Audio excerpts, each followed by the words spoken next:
Good morning, everybody. Can we have bring the meeting to start? We have apologies from absence from Councillor Eyre, who's on paternity leave. Can we agree the minutes of the 17th of February? Agree the minutes. Okay. As leader, I have the discretion to let councillors who are not members of Cabinet speak before we make a decision. I allowed Councillor Harvey and Councillor Speak to do so when Cabinet considered this matter on the 17th of February. Since then, the report has been called in and discussed at length at the scrutiny meeting on the 11th of March, where Councillor Speak made representations at that meeting. It has been referred back to Cabinet now, and the meeting today is about us considering the representations and making a decision. As a result, I will not be allowing further intervention by non-Cabinet members today, as there has been ample opportunity for their views to be shared during this process. We are going to take the ridings paper first. What I would say to members of the public, thank you for coming along. If, when we're finished with the ridings discussion, if you wish to stay for the rest of the meeting, that's fine, we're happy for you to do that. But if you don't want to do that, we'll adjourn the meeting so that you can leave. Okay, so the first item of the meeting is to consider the ridings proposal and recommendations from scrutiny. Councillor Hemingway.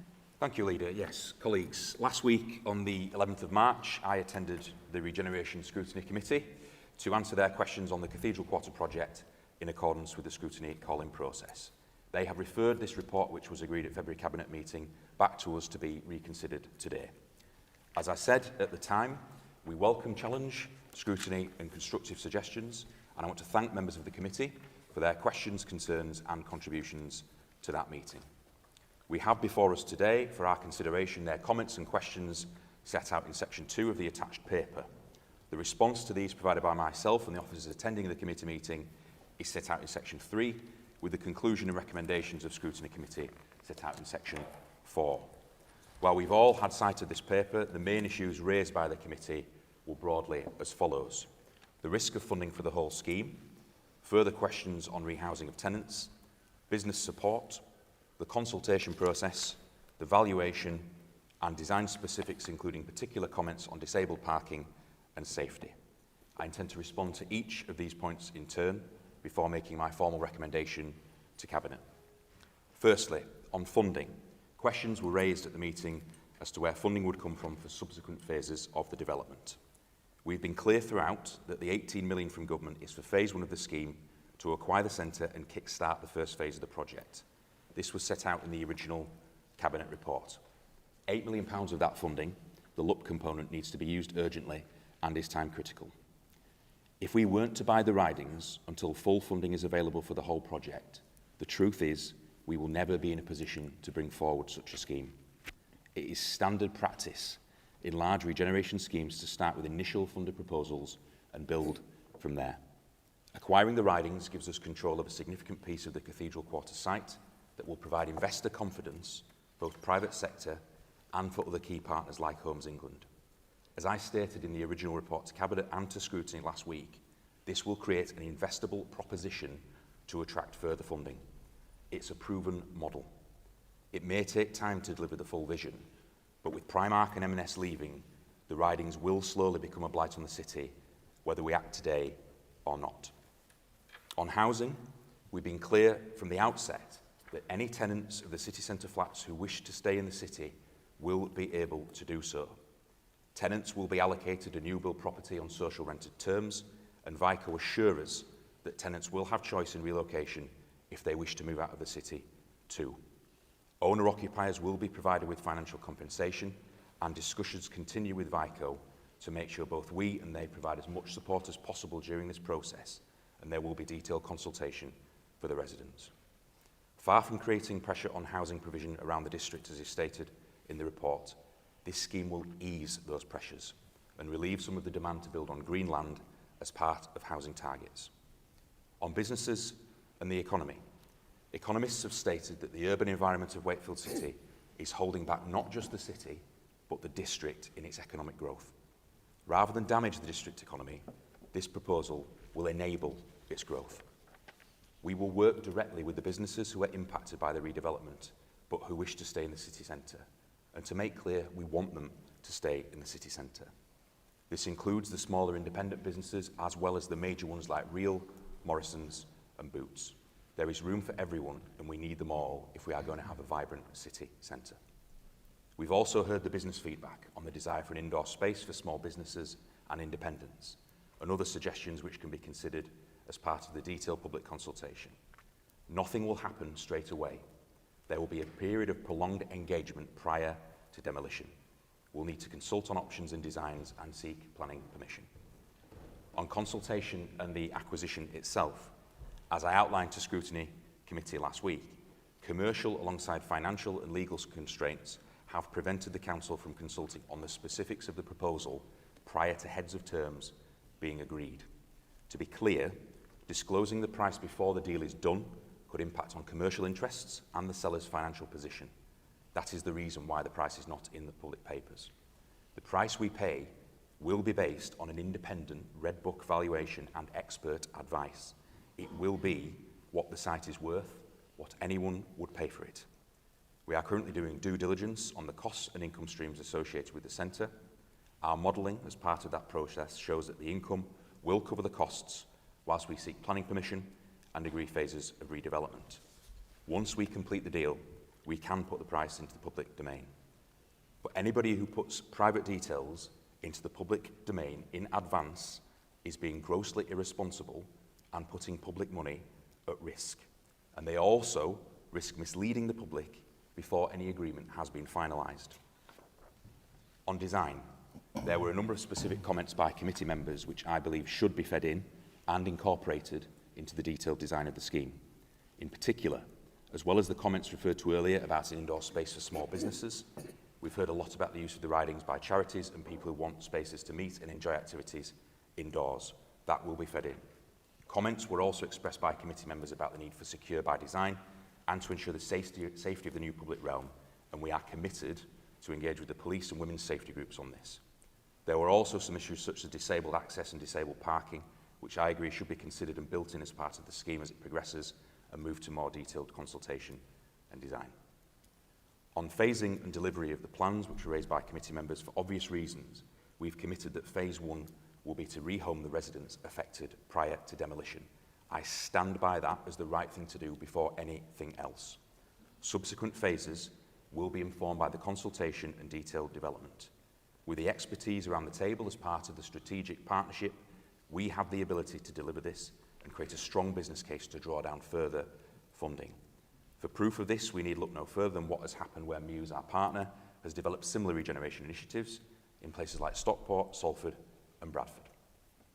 On the committee's comments around regeneration around the district, some members commented we're focusing too much on Wakefield City Centre. Again, we've been clear throughout this process, both at Cabinet and at Scrutiny, the Cathedral Quarter project is making use of funds which are specifically allocated to fund regeneration projects in Wakefield City Centre. Other regeneration funding has been secured for projects across the district, including Castleford and Featherstone, which have each had 20 million for Pride in Place funding, as well as smaller regeneration pots for town centres and villages across the district.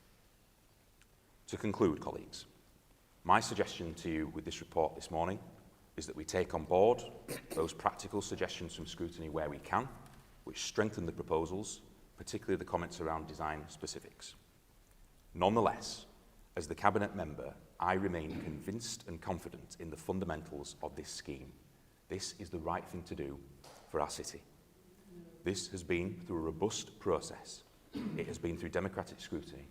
Colleagues, we must now make this decision. Wakefield needs regeneration. Even critics of these proposals accept that. If reports, data and strategies showing this are not enough, we have the evidence of our own eyes. City centres must change if they are to thrive in a changing world and to create a sustainable long-term future. Doing nothing, tinkering around the edges, is simply not an option. Change, while painful, is sometimes the only way. And so I pose the question to colleagues and everyone listening, which cuts to the heart of this issue. If not these proposals, then what? If not with this funding, then how? And if not now, then when? Because some of the most vociferous voices in opposition to this proposal are unable to answer those very basic questions. The total absence of an alternative makes the basis for our original Cabinet decision clear. If we accept that the city needs regeneration, we cannot then oppose the only viable option for that regeneration. If we don't act now, we miss this once-in-a-generation chance to regenerate our city. We risk 8 million of time-limited government funding. The decline of our city centre would continue. Sometimes as leaders, we have to take the difficult decisions now that are in the best long-term interests of the city and the district. I am of the firm belief that there is the strongest case for this project and that we were right to seize this chance and to take the decision that we did back in February. That decision was robust and in the city's best interests. Future generations would not forgive us if we were to turn aside now and let the decline continue. Colleagues, that's why I'm recommending to Cabinet that we confirm our approval of the Cathedral Quarter project today and allow Wakefield City Centre to unlock its next chapter. Thank you. Thank you for that, Jack. Can I remind members, if anyone has a declaration of interest, can they declare it before we start the debate? Okay, thank you. Margaret. Yeah, yes, Jack, I see the need to regenerate. I have no problem with that. But my major concern is the residents, because let's remember the residents, the tower blocks are homes. It's not just a tower block, it's a home. And some of these people, and I know a lot of these people live there, and a lot of people have lived there for a lot of years, some of them over 40 years. And I can understand the anger because they've suddenly been presented with this. I know you're given the reasons why there's been short notice for giving this, but there is anger, there's stress, there's fear about what will happen as they go forward. Yeah. And there's also distress because they don't feel they're being listened to. David and I met with some residents over the weekend, and they do not feel they're being listened to. And I think it's important that as we move forward, the residents have to be the priority. They're the ones that live here. They're the ones that will be living there. They're the ones that will be surrounded by all the mayhem and chaos that regeneration brings. Yeah. And we cannot just dismiss them as irrelevant or, well, we'll listen to them but carry on. We need to be sure that they are an integral part of our plans as we go forward. And what I would like to see is to have a voice for the residents, and not just in the general consultation part of this project, but they need to have their own voice. They need to have their own consultative partnership with us as we go forward, because they know what the worries are. They know what the problems could be moving forward, and they need to be heard. So I would urge you to make sure that we have a special consultation with the residents, not just one. I think it needs to be an ongoing thing as we move through the programme, and we need to hear what those fears are. I don't want people in tears telling me that they're worried about what's going to be the future for them. That's not what we are, Jack. That's not what we are. So I just want an assurance that the people will be allowed to be a really important part of things as we move forward.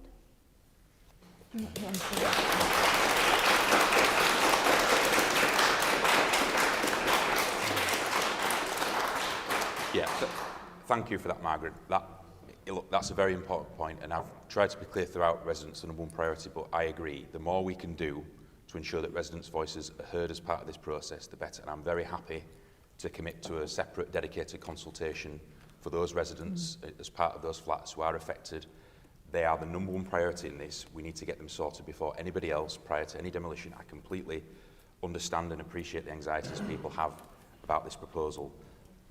at the end of the day, hopefully, we can get people into better quality accommodation that they're in now on like-for-like terms. That's been the commitment we've striven to provide throughout this process, but I am very happy to provide a public undertaking and commitment that we will have dedicated, separate, detailed consultation to make sure that residents' voices who are affected is heard distinct from the wider consultation. Very happy to commit to that.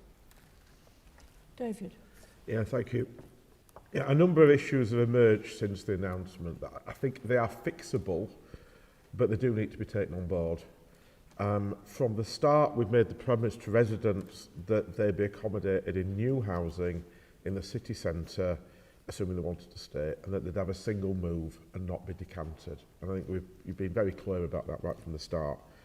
But since then, residents have raised the like-for-like issue, and that is a real one. The flats are quite large in terms of the floor space, and people don't want to be moved into shoeboxes. There are quite a few people currently in two-bedroom flats who don't want to be pressed into moving to single-bedroom ones. And people also want reassurances about rent levels, that they're not going to see a spike in rents as a result of moving to new accommodation. And another big issue that's come to light is there seem to be more leaseholders owning the flats than was understood previously. And also, which was a revelation to me on Saturday, that some of them are actually rented out by landlords. So I think we need to make sure that everybody who's going to be affected by this scheme has a route to decent rehousing. So although the biggest group are the Vico tenants, but the people who are the leaseholders, people who may be tenants of leaseholders, and other people a little bit, I think we need to make sure that everybody is subject to that guarantee. As I say, it doesn't stop the development, but I really welcome Councillor Isherwood's suggestion that a specific and ring-fenced consultation is organised with the residents. Turning to development as a whole, I've been struck by 2 points, really, that they are specific. That the ridings is somewhere people can sit in the warm without spending money. And that the open space facing the cathedral could perhaps accommodate a better open-air market than we have at the moment on Teal Street. Could I ask that we do consider both whether, I think of the Winter Garden that they've got in Sheffield, but somewhere where people can sit, or perhaps something as part of the library and museum, but somewhere people can actually spend time without spending money, because that is quite sort of critical, so it's warm. And another also could ask that consideration is given to using that quite large outdoor space that's created by this to something like the open air market again. I think a fixed site is something that's welcome. As a local member, I've been concerned about the state of Kirkgate ever since I was elected 4 years ago, particularly since the road was dug up for months because of a gas leak 3 years ago. I was really surprised when the scrutiny committee was advised it should consider alternatives. I was absolutely gobsmacked by that, because doing nothing in the current situation isn't really an option. You know, I go down regularly to bottom end of Kirkgate, and that half of the ride is a bit of a mess. If we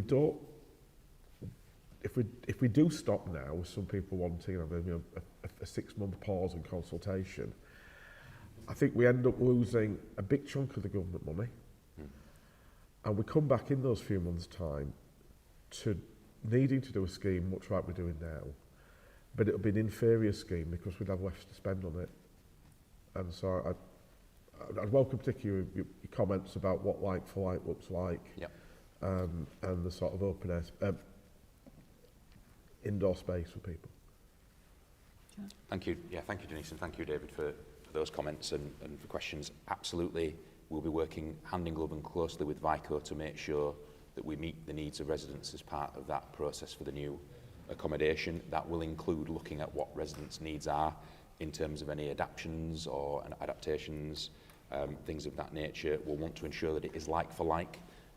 Rent setting is Vico's decision as a commercial entity, but we'll be working closely with them to try and obtain whatever guarantees and assurances we can to keep rents low or similar to their current levels. That's part of detail work that's still to be done, so I can't obviously commit on behalf of Vico to that in this meeting today, but we will certainly look to do that and to work closely with them. I agree with you in terms of Kirkgate and the wider regeneration. I think for me, we're acting now because it gives us an opportunity to be proactive while we've got this good mix of government funding, while we've got the partners around the table, rather than wait until this reaches a point where potentially it's a crisis, where people have pulled out. And actually, if we were to pause now, I think we would find ourselves in a much worse position with blight. We've started this process. We absolutely need to see it through. Just to pick up on your other comment regarding the open air market, I absolutely think the new public square would be a great opportunity to look at whether we could get the open air market in there, because it's going to be this big open square facing onto the cathedral, fantastic for people coming through for foot flows, a really vibrant space that actually matches Wakefield's original heritage. So I think we certainly should look at that as part of the detailed consultation and whether we can have an improved space for the market. So I agree with that. Okay, yeah, I would just say that the regeneration is so important, but I can understand how businesses feel. Some of them have actually moved into the ridings thinking that that would be a future for them. So we have to make sure that we protect them and find alternatives, because, you know, knowing some of them as I do, I know how they feel, thinking of you. But also the residents are so important to us, and Margaret really hit the nub on that. And we must work with Vico.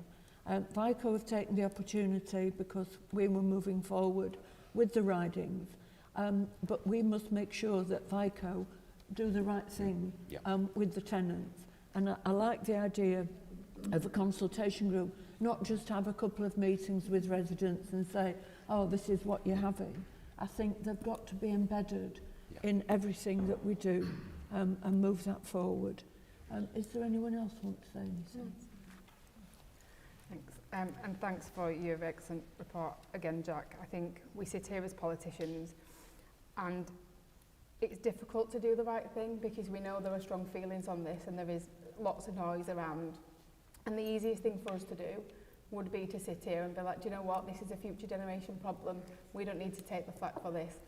But I fundamentally think it would still be the right decision to make, even in the future, but then it would be the wrong time because the opportunities we have right now with the money to do this is here and now. I think I'm really assured by your thing. I think that is a worry for everybody, and your fundamental agreement that the residents and the businesses come first before all else, before we start knocking down and building anything further. Those people need to have their voices heard, and it needs to be central to any decision making and any consultation. We've heard from David and Margaret about the issues with some of the residents in the Tower Block and some of their uncertainties, so I welcome your commitment, and hopefully we can get doing that as quickly as possible to make people feel less scared, because you don't want to be living in fear, not knowing what's coming when things are happening around you. As I said last time, there will always be strong feelings, because people will always have wonderful memories of the ridings and what it brought to the city centre, and it did serve as well. And for generations, people have been able to go there and have their memories, but they are just memories. And the fundamental of this is the ridings is going to become a derelict building if something is not done, because there are not enough people to keep it afloat. And it's sad, but that's a matter of fact. We'll end up with a building that we will still have to do something with, and then we'll have no money to do anything with it. I think as a cabinet, we are being bold and we are being brave with this decision, because we know it's not a decision that is necessarily the most popular right now because of lots of misinformation from opposition.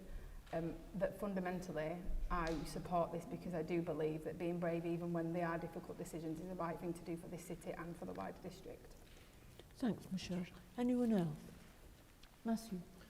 I think the reassurance has been given time and time again from the very start of this process that the residents have got to be the centre of this.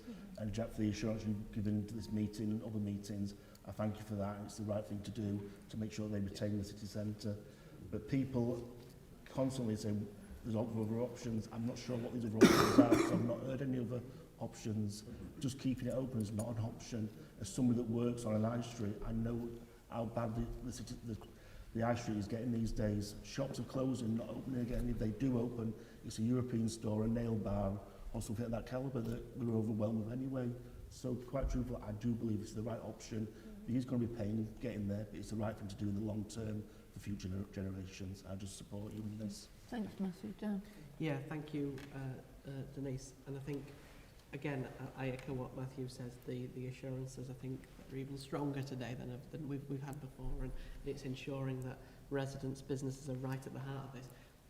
I don't represent a city centre ward, but I absolutely understand the strength of feeling on this, because I walk up my high street in Normanton and I'm stopped about this issue, because it is an issue that affects every single person in our district, and every single person does have a view on this, because everybody has got a memory, have got something they like about it, and they've got they all have something they want to keep, and they want to ensure we put into the new scheme. And I know we've touched on this, Jack, about us looking at other ways to get people involved across the district, because they really do want to have a say.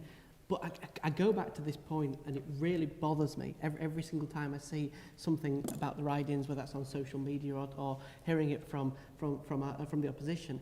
There's no, they give no other option.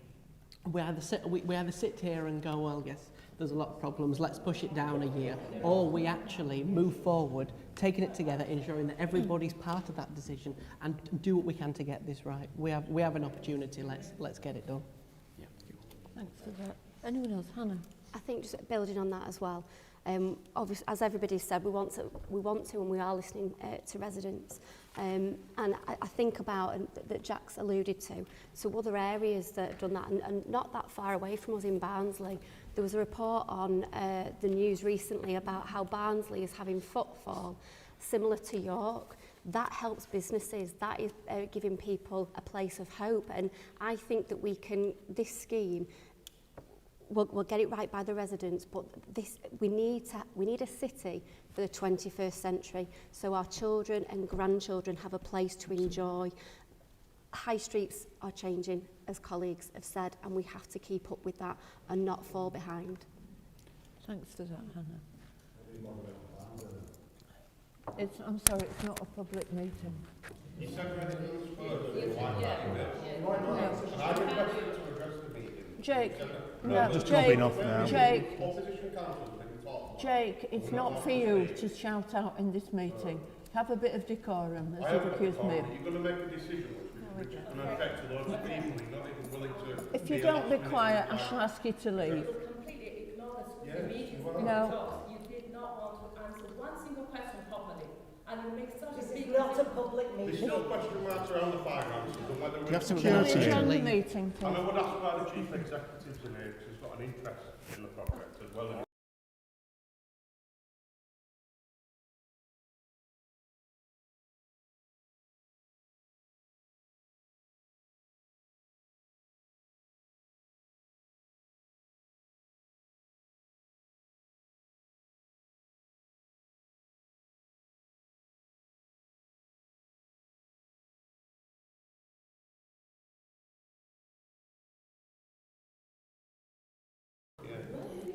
Sam Harvey, will you please be quiet? Right, can we move to the vote? All those in favour? Thank you. If residents and businesses want to stay for the next part of the meeting, you can do. I think it's shame on you, Sam, for all the misinformation that you're putting out.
to the formal agenda.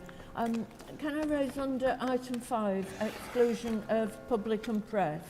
Under item 7, appendix 1 and 4, on the grounds they're likely to involve the disclosure of unexempt information as described in part 1 of Schedule 12A in the Local Government Act as amended. Okay, thank you. We go on to key decisions. Disposal of Crown-owned land at City Fields.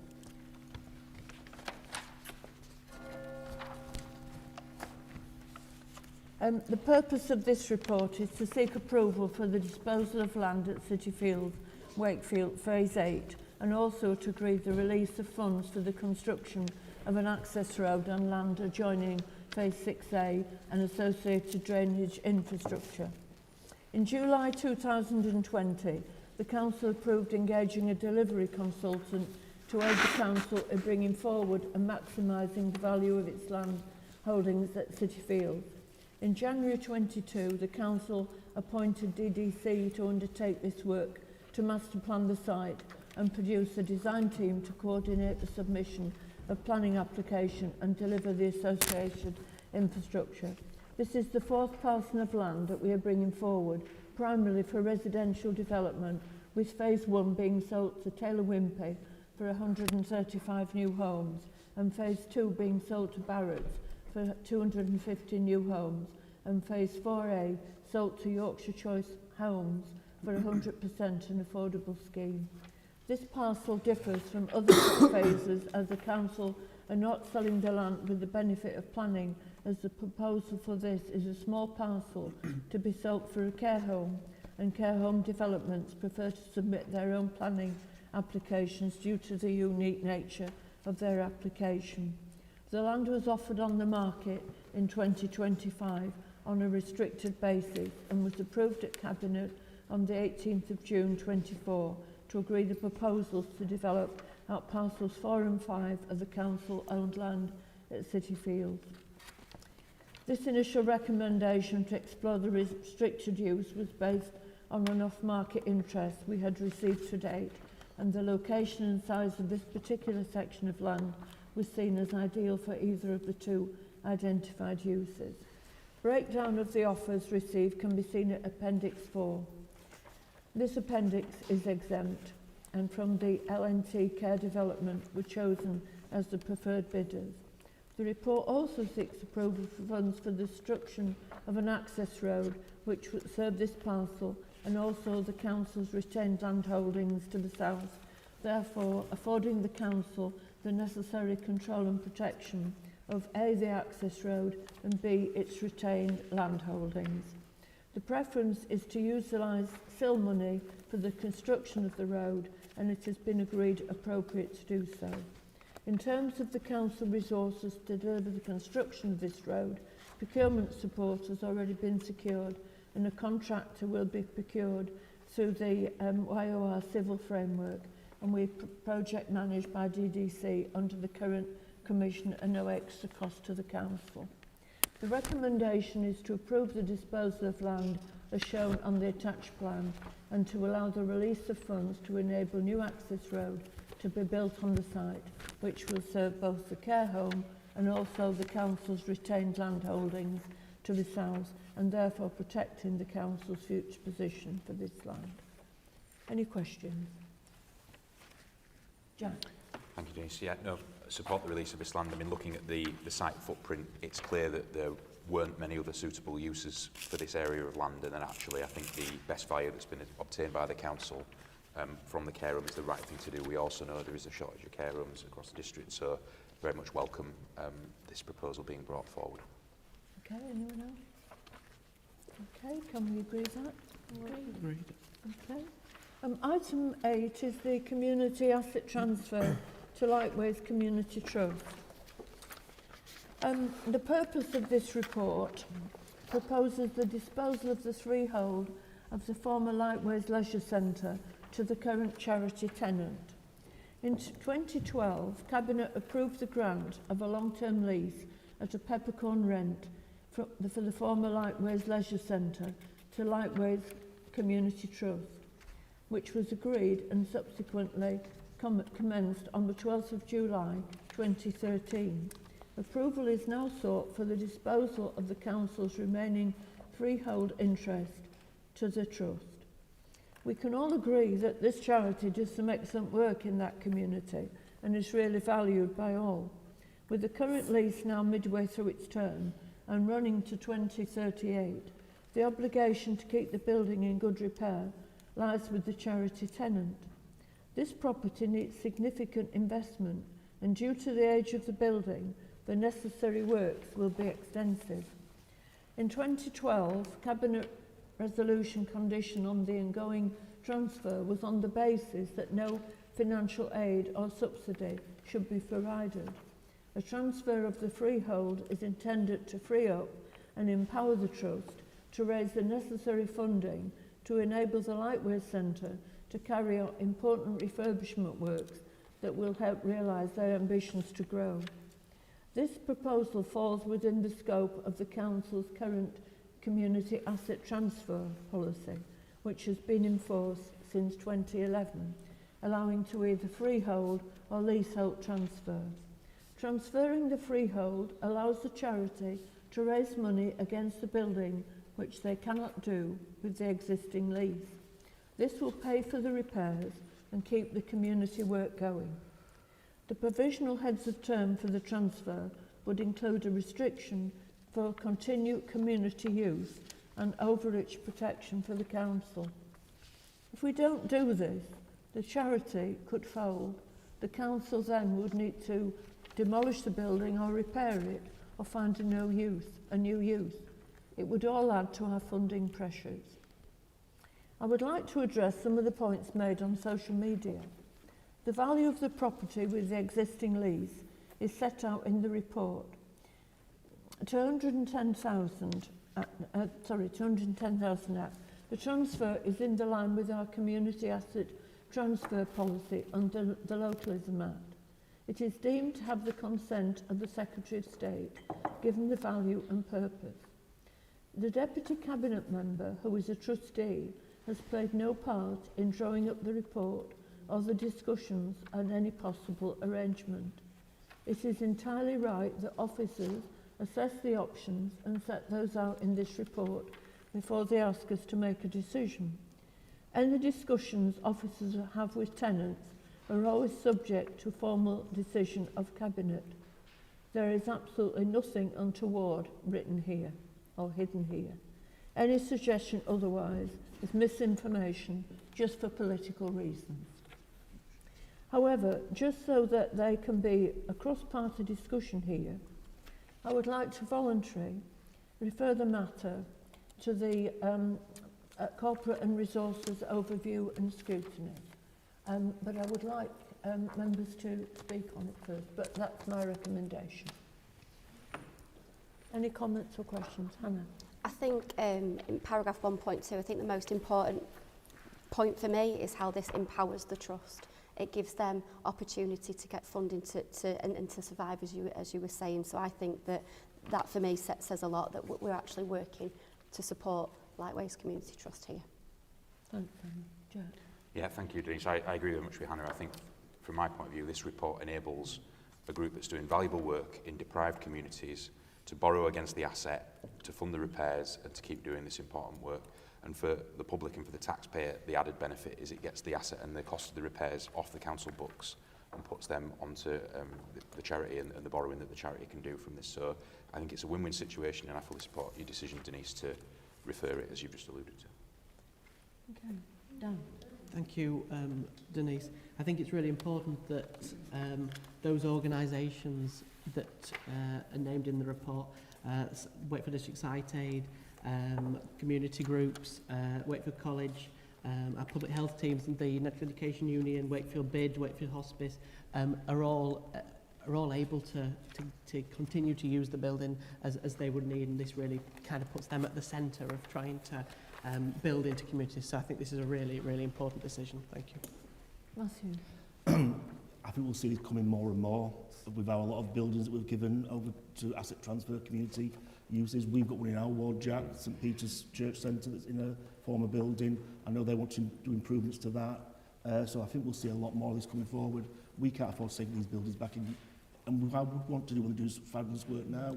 So it's the right thing to do. There has been a load of misinformation on them, and we'll go into that. So I think it's just right that we do this. We will be seeing a lot more of it. Thank you. Anyone else? No. Okay. I think we agree with the recommendation, but I hope you support Mrs. Michelle. Thanks, Denise. So this report is to seek approval for the council following a procurement exercise to award and enter into a contract for the provision of the tech-enabled services, so what we currently know as CareLink. The contract shall commence no later than the 1st of October for an initial 2-year period with an option to extend up to 3 years. I just want to be really clear because I know there is a lot of confusion around CareLink and the tech-enabled services. So this is the current service that the council provides to those that have care needs assessments and have it as part of an assessed need. There is currently an extension in place with VICO to continue providing that until September, and approving this report today will allow us to have that service and a continuity of service available for residents after that time. It's asking to delegate the authority of the Service Director of Adult Social Care in consultation with the Portfolio Holder for Adults and Health to negotiate and agree any extensions or variations during the maximum 5-year term. And with that, I'll move my report and take any questions. Okay, any questions? Can we agree with the report? Thanks very much. Item 10 is the corporate plan, Building for a Future. This report provides a progress report for July to December and how the council is delivering against strategic priorities.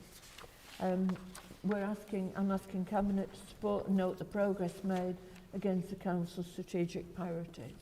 Anyone like to ask any questions or talk to this? Hannah? I really welcome this, and as we've said in previous meetings, I think this just demonstrates how much this council does for its residents right across the district. I hope that people actually read it, because I think they'd be surprised and perhaps a little bit overwhelmed about just how much is kind of going on. If I could just, if you indulge me for a moment, just to kind of blow the trumpet for culture, leisure and sport. There's been some fantastic work that's going on with the Heritage Network, whether it's South Asian Heritage Month, or our Children in Care co-developing part of the Heritage for Youth programme at Pontefract Castle. We're making heritage for everybody, whether it's through digital apps, getting young people involved, different diverse community groups, which I think is absolutely worth celebrating. You know, again, I think it's always worth pointing out that with culture, leisure and sport, we're here to support residents' physical health needs with different projects right across the district. WX has had its first birthday recently, and I'm very, very proud to say that we've had over 250,000 visitors in its first year as it's still getting established, and I think that's amazing because, again, at the heart of it, this is for everybody, whether it's the Funky Forever discos, whether it's the toddler discos, the fun, free family activities, whether it's getting Grammy award-winning artists to WX for us to go and have a great night out. But I'd finish by celebrating our libraries as well. Over 330 visits this year, 2,500 children taking part in the Summer Reading Challenge, which is up 20%.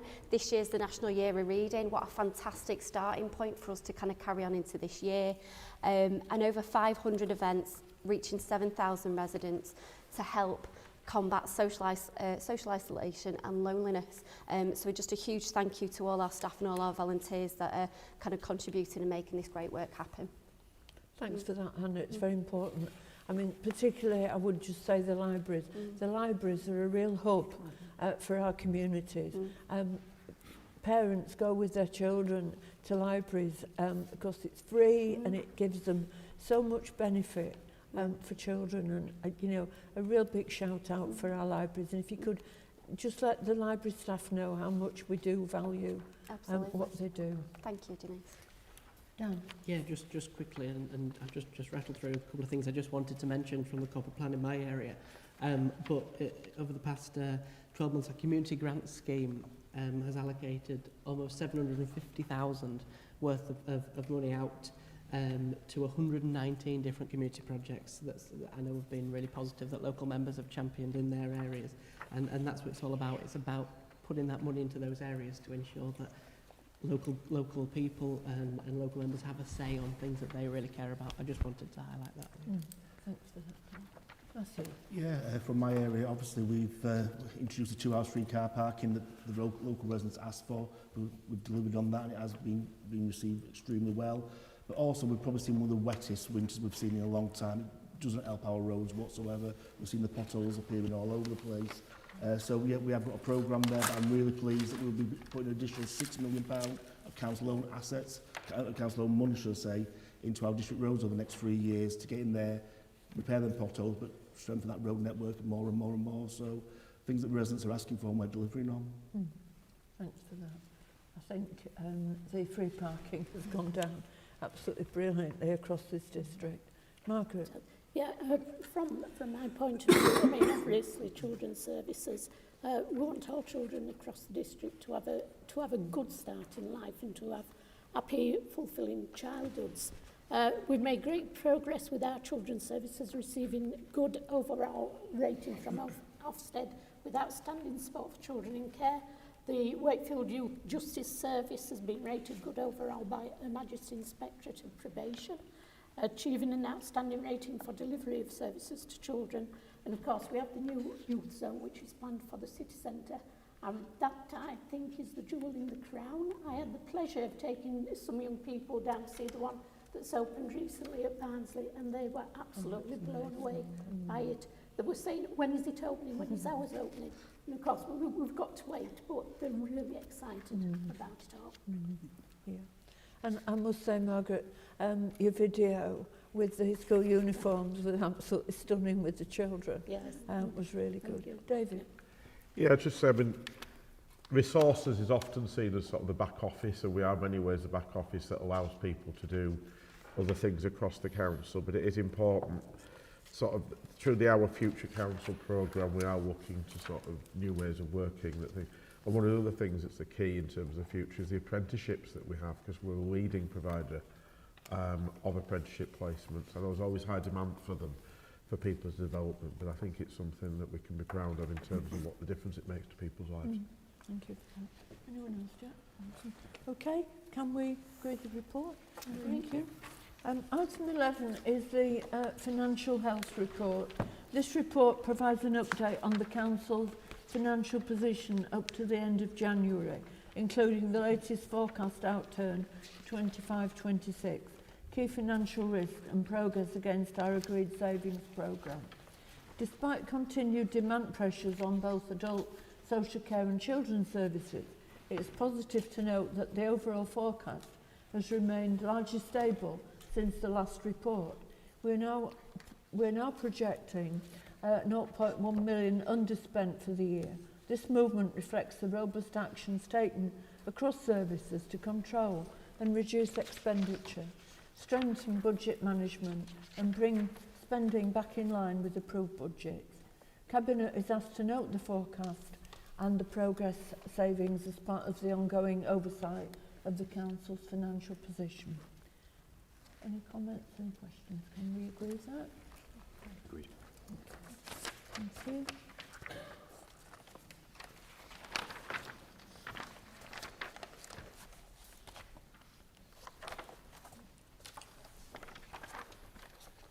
Item 12 is building a fairer future, and I'm pleased to present the Council's fourth progress report against our 24-26 corporate plan. It sets out the progress we've made on our 6 strategic priorities, 17 outcomes and 107 initiatives between July and December 25.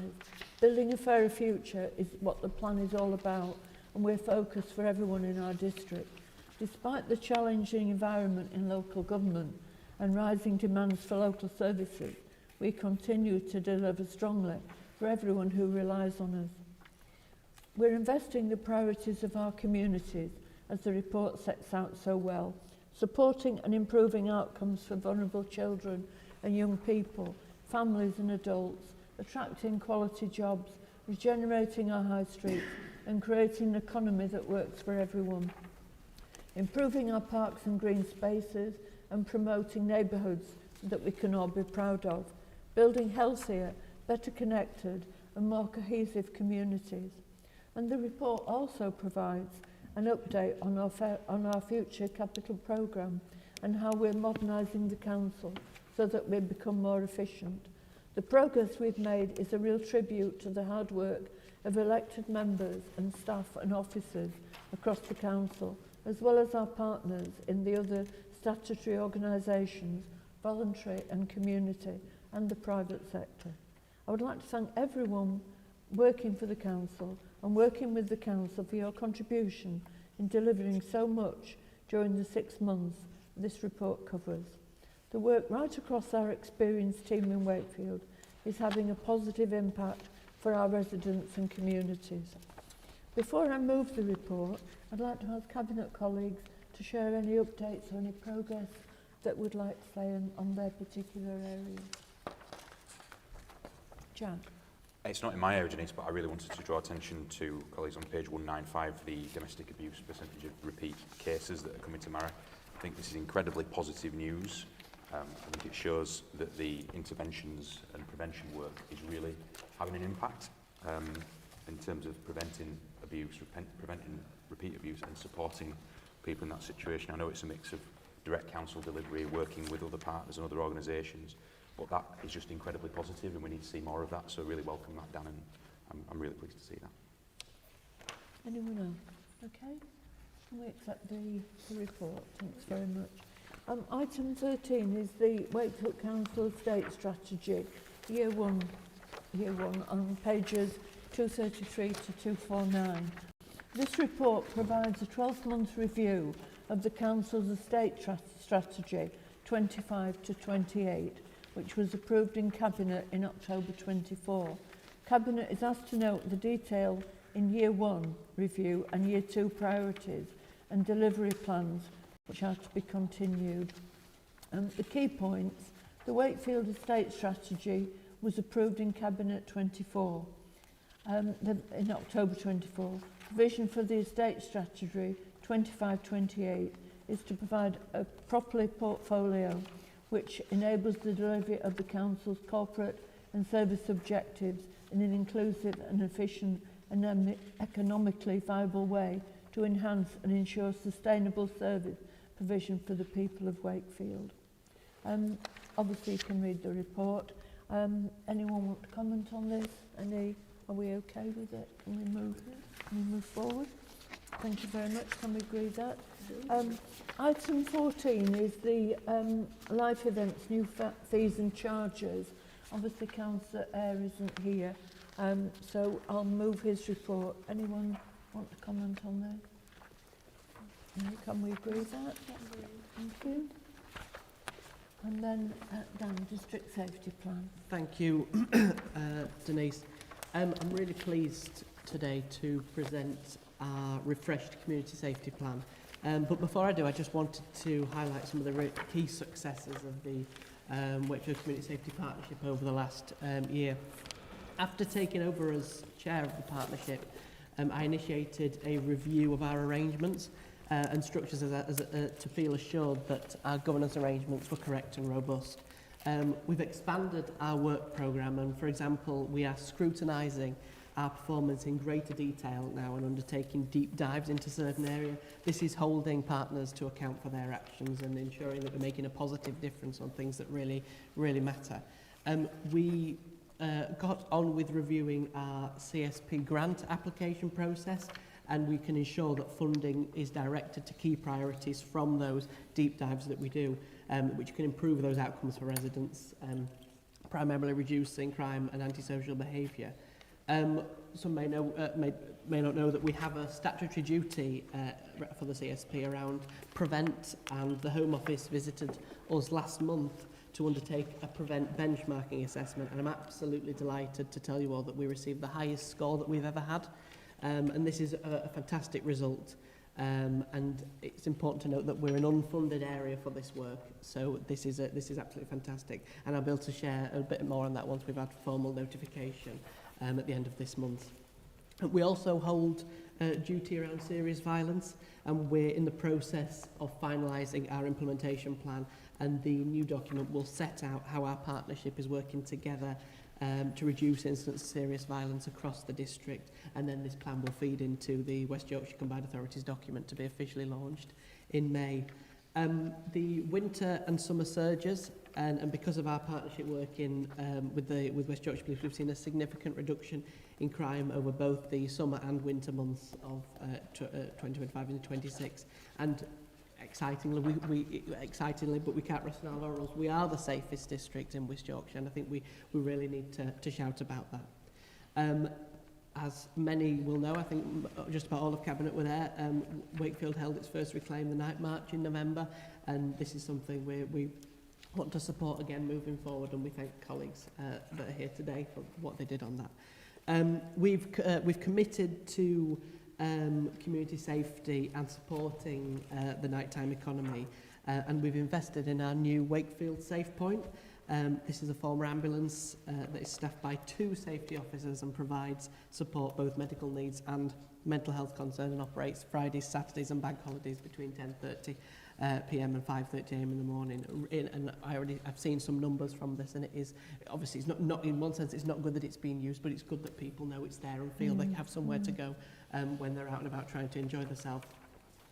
We're really ambitious for our district, and we're in the process of securing a second vehicle for Pontefract, which hopefully shouldn't be too long now. Just quickly, as a result of the PSPOs, both in the city centre that we've updated, and in for the car cruising, we have seen a positive impact on residents, and I've been out there myself and bumped into people who've said we look at how many police are on the streets. It's really positive to see. And just finally, I'm really pleased to say that the City Centre East Police team have won the National Antisocial Behaviour Team of the Year for the police, and I'm sure you'll agree that's putting Wakefield on the map. So that's the report leader. I hope if anybody's got any comments or questions, I'm happy to take them. Excellent report. Excellent report, Dan, and the work that I know personally, how much it matters to you and how much involvement you have with it.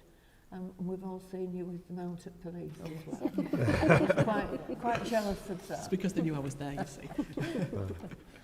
Anyone else?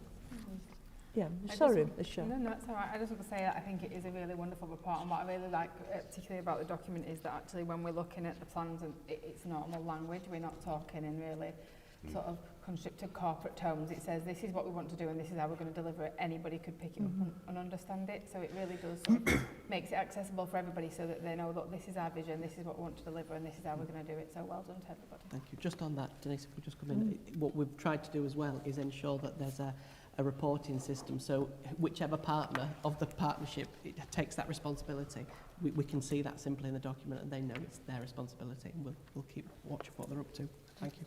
Margaret. Yeah, that's a good report, Daniel. I just want to reference the domestic abuse section of this. I think the work that's been done in that, I mean, I attend the board with you, and honestly, the work that's been done to tackle domestic abuse, which is a serious blight on society, I think it's great. Thank you.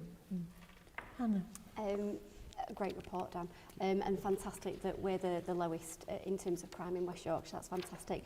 Can't wait for the Safe Point in Pontefract. But I also want to, what I think is a great initiative is the self-defence session and confidence sessions. I think that's amazing. I think, you know, for everybody, I'd encourage everybody to take up on that, because I think that it just shows that you think, like, the thinking is in across it, all sorts of ways, you know, the obvious and the less obvious. I think that's fantastic. Anyone else? Okay. So, David. yeah, just to say, as a city centre member, I really welcome the increased police and enforcement presence that's been possible as a result of that. We did previously have big gaps in provision where you only had a 999 service. It's really important that we've actually got patrolling, you know, that can say, why is he out of prison? What's that going off? You know, I didn't know he was out of prison. What's he up to? We can just check on shoplifting. Those sorts of things are really important, that people know their areas, and it's great that Wakefield, Cass and Ponty have got them. And it does, speaking to people do feel, they notice the extra police presence and do feel safer in the city centre, and that has been a really important change. I still don't know why you need a police horse escort when you come into the city centre. That's a different question. Okay, anyone else? Okay, thanks for the report, Pam. Can we agree with that? Agreed. Yeah, thank you. Matthew. Yeah, this is just a bit of a tidying it up exercise, Denise. So remember the last cabinet meeting, I fetched a report on the new conservation areas for Castleford, Falkirk and the extension to the Wakefield boundaries as well. The Aubrey one, they wanted some more time to consult on that and talk. So I'm fetching this one today for the new extended conservation area for Aubrey. I just thank all the community groups, the civic society in Aubrey for all the support they've given to this. Conservation is a massive part. We should, treasure it and look after our history. So yeah, just the recommendation is option 1 on page 308 at 4.1. It's recommended for approval. Okay, I know you say it's just a tidying up exercise, but it really matters. So it definitely does matter It to really Aubrey, yes. matters to Horbury, and I know how involved you've been with the Castleford one and the Civic Society at Castleford and how it matters to them. Our heritage across the district matters to all of us, and it's good that you brought these forward. Thank you. Thank you. That concludes the end of cabinet. Thanks very much, everybody, for attending.